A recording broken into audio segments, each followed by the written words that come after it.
I'm Ilash Levinsky and you're watching TVP World Talks, where every word matters.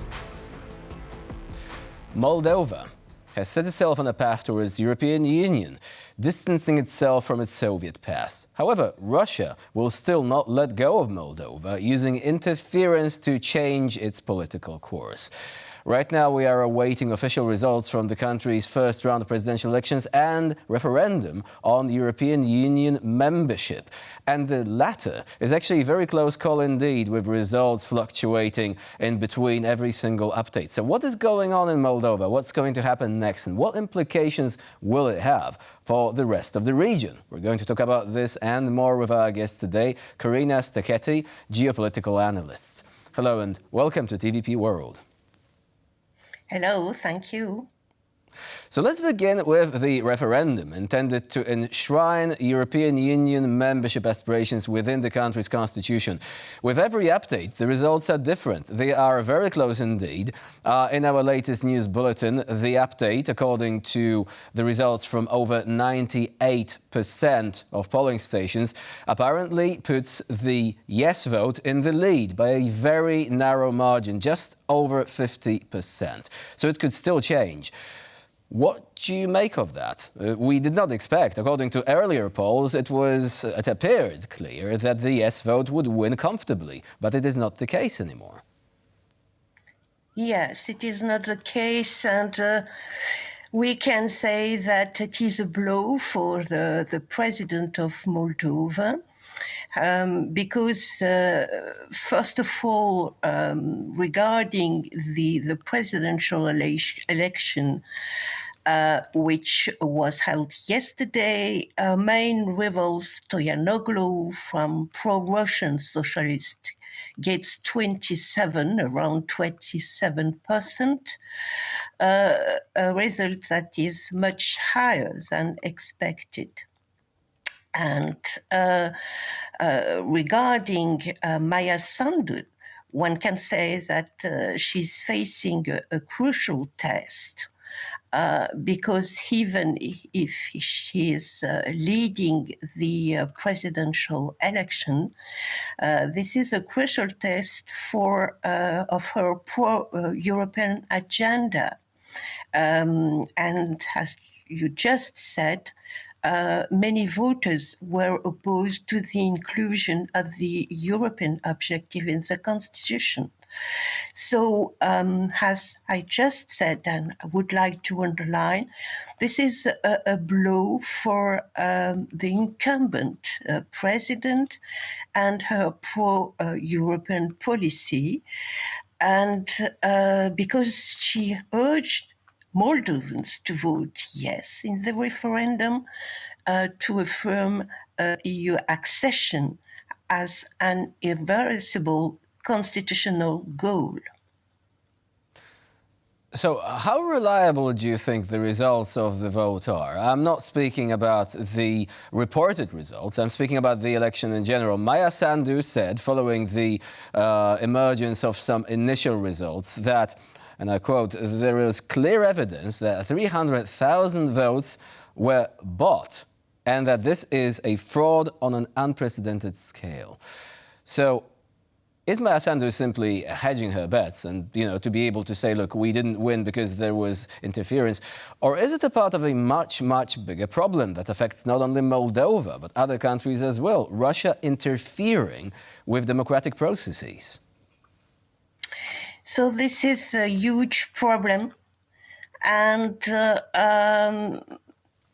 explanation given Sunday night by Maya Sandu seemed clear.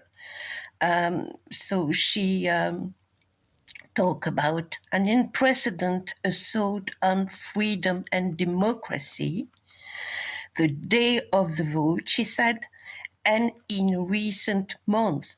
So what can we say today is that, and she added that Moldovan government has clear evidence that 3,000 votes were bought, which she called a fraud of unprecedented scale.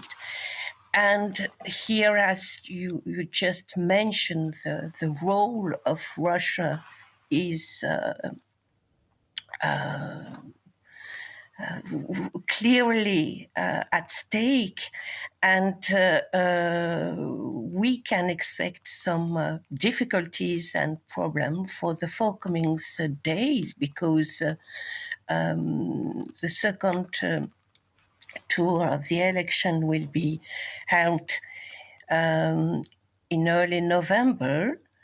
And we have another very important event at stake. It will be next year for the parliamentary elections. So we have a very fragile situation in an environment which is very fragile,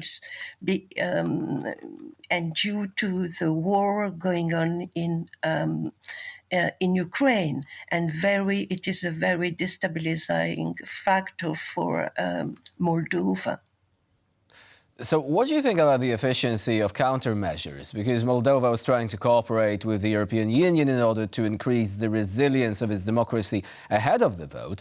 And there were reports that Russia wanted to spend $100 million on interference. Even people associated with the exiled politician Ilan Shor were actually handing out money, apparently, and more than $10 million went for bribing voters. So what does it tell us about the efficiency of these measures intended to increase resilience, to counter disinformation and, outright vote buying? Did they fail? We don't know exactly what is the situation today, because we are to be very cautious about the results. I would like to underline that people living, outside Moldova, the diaspora, is a pro-European element in the vote.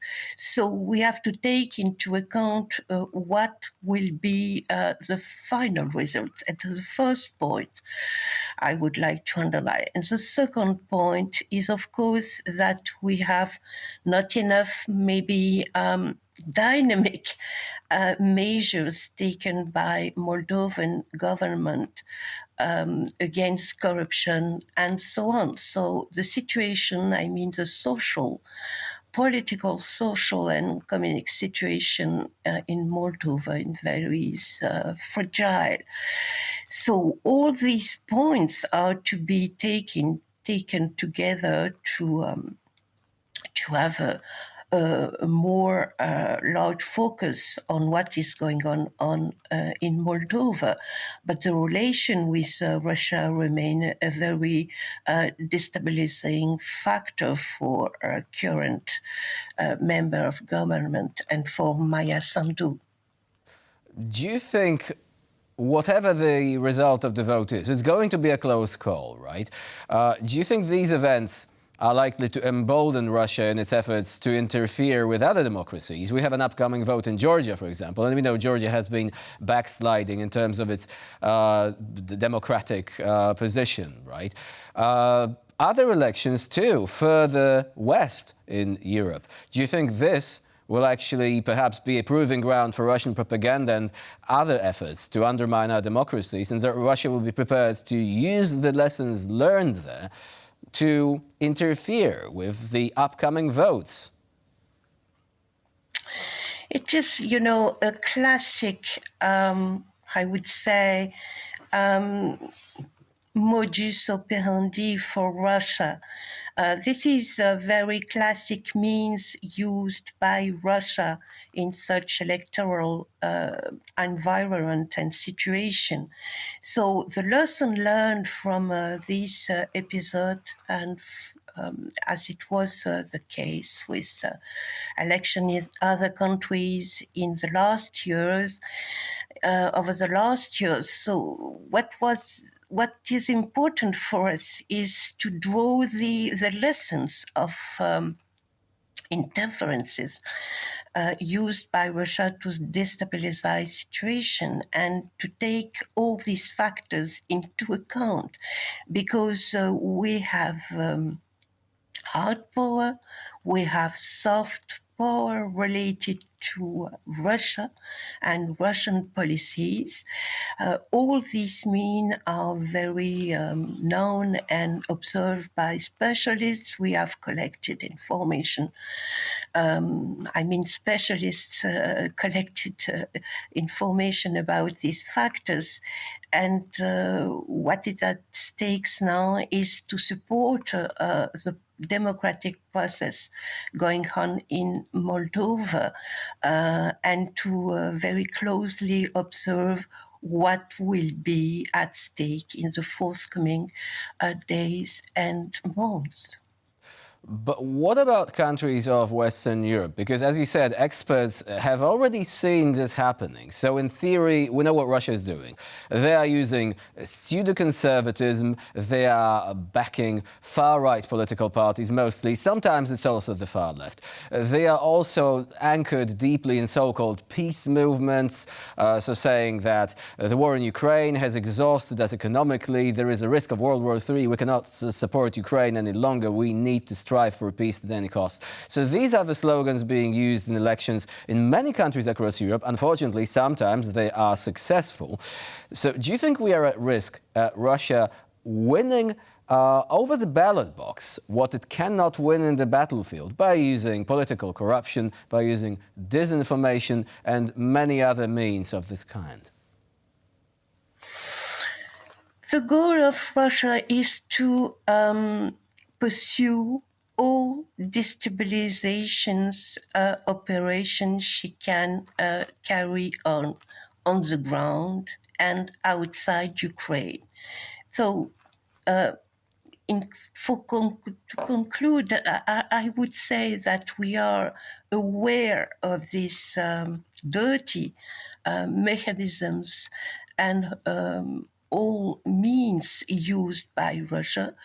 And supporters of Moldova will be very cautious and support Moldovan government in the forthcoming days and months, observing the election process and helping Moldovan government to conclude the electoral process in a fair and transparent manner. So Moldova clearly is a proving ground for the battle between democracy and authoritarianism. And these elections are more important for the entire region, perhaps also for Europe at large, than many people think. Carina Stachetti was our guest today here on TVP World. Thank you very much for joining us. Thank you. And I'm Rewiński. You're watching TVP World. Please stay with us for more latest news and updates.